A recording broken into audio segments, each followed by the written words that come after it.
up. Alright, this war.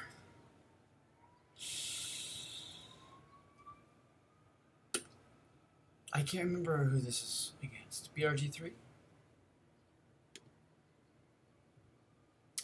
This war is against BRG-3. And gonna be taking in Dormammu for the Mystic synergy, because I've got several Mystics on my path. And the first one is a thick Iron Fist. 6-star Iron Fist. It's a thick fist. So, that was an easy fight. I went ahead and sped that up for you guys, so you didn't have to suffer as much as I did when I made this video, which I actually did with some of you guys on stream a couple days ago, so that was fun.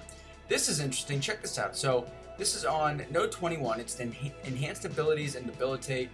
So the effects of all abilities are stronger and last 20% longer. So a 4-star Iceman Cold Snap does 40%, takes off 40% of my health on a 565 magic. That's pretty crazy.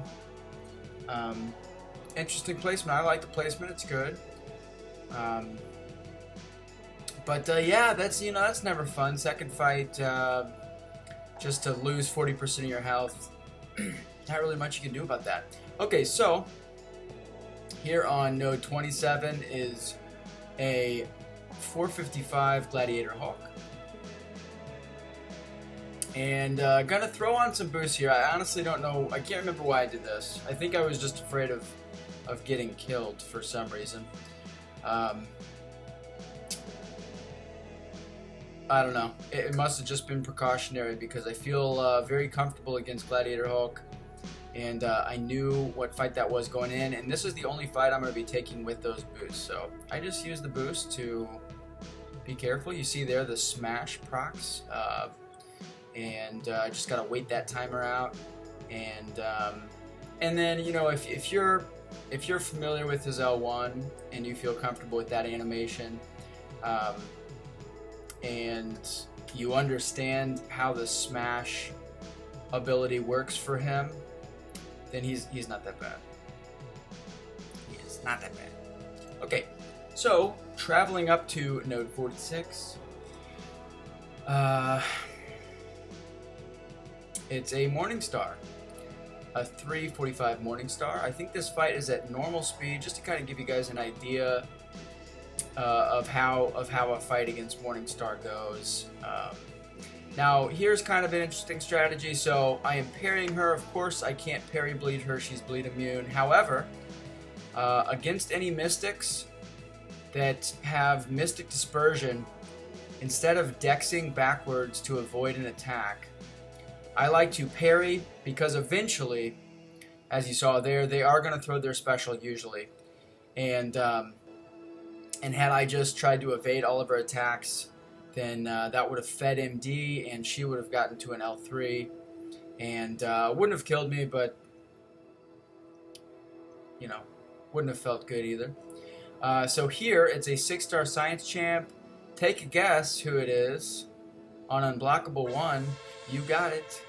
That's a Yellow Jacket. And there's not much to say about Yellow Jacket, guys.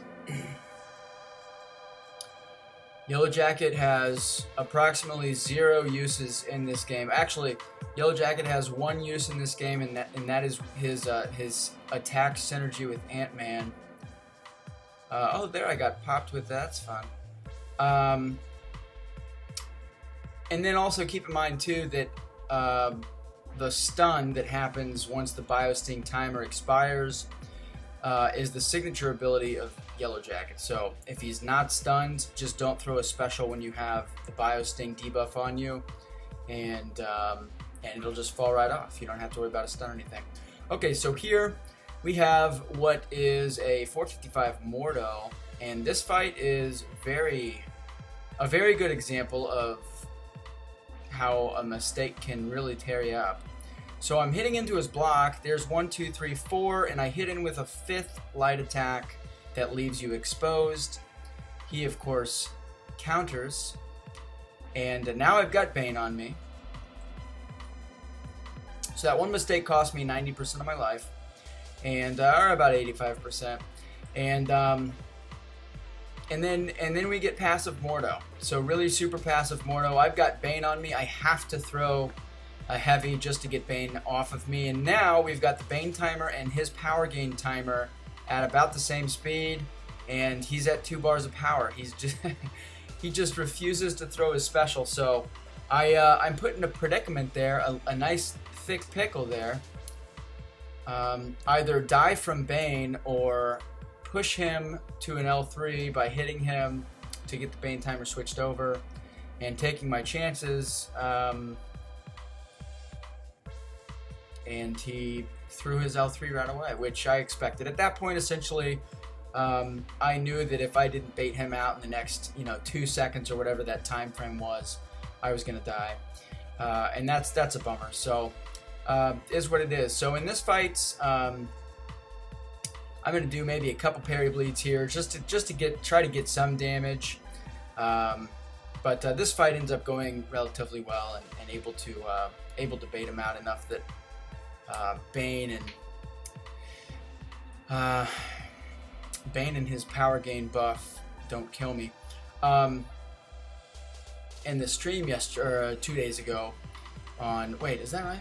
Yeah, in the stream on Sunday, when we were kind of going through this fight, it was asked of me why I don't use magic for Bane, especially against Mordos, and I don't actually have a good reason.